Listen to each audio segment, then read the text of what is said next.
Now, in some places, communities impacted by natural disasters say federal aid just isn't enough.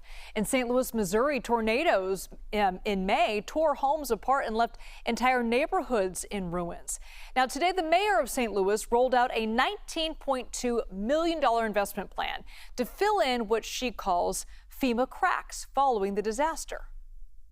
We know that the need is urgent, and we have been working hard over the past few weeks to put this package together. I'm proud of my team, our city departments, and the partners in the community who have worked on developing a solid plan that allows us to spend these funds where the need is greatest and in ways that won't overlap with what our partners at FEMA and at the state level are doing. Let's bring in CBS News correspondent Ian Lee joining us live now from Kansas City, Missouri. Ian, great to be with you. You covered the aftermath of those tornadoes back in May. Now you're seeing the federal response to flash flooding in Texas. What do you hear from community members? Do they feel like FEMA is doing enough? No, a simple answer. Speaking with people in St. Louis, they think FEMA should be doing more. As we heard just now from the mayor, the city is trying to do what they can. They have that $19.2 million to help with food, rent, rebuilding homes, as well as social support. But that disaster was about $1.6 billion.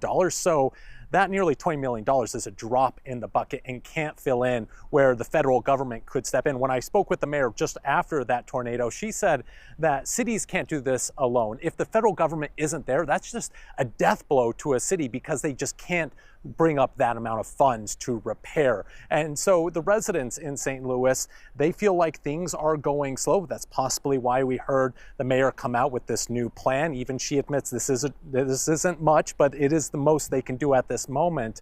But it does show kind of the role the federal government has when you have big disasters like this. And Ian, it's interesting. Let's go back to Central Texas for a moment, where officials have been facing questions over the past week or so over whether they could have done more to warn people ahead of the flooding. And some local agencies say they simply couldn't get the funding to install warning systems.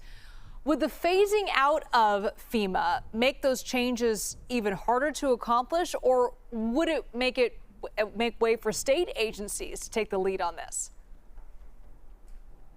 Yeah, Elizabeth, you know, the Trump administration has a big gamble on their hands, right? They say that getting rid of FEMA, putting that money to the states is going to be more effective. Well, the proof of the pudding's in the eating. It is a high stakes game. We will have to wait and see if that does happen, if that's the plan they go with.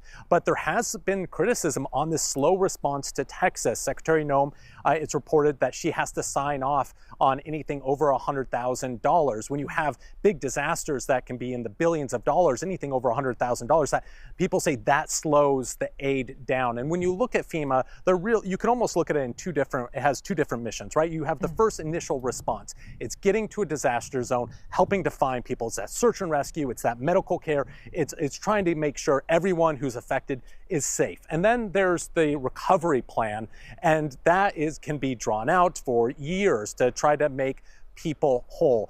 You know, when you look at Texas, as tragic as it is, that disaster is on a smaller scale than what we see when you have an enormous hurricane hit states and take out multiple states. And so the test officials say is really going to be this summer and later this summer when you have these huge hurricanes, how FEMA responds to those disasters. Yeah.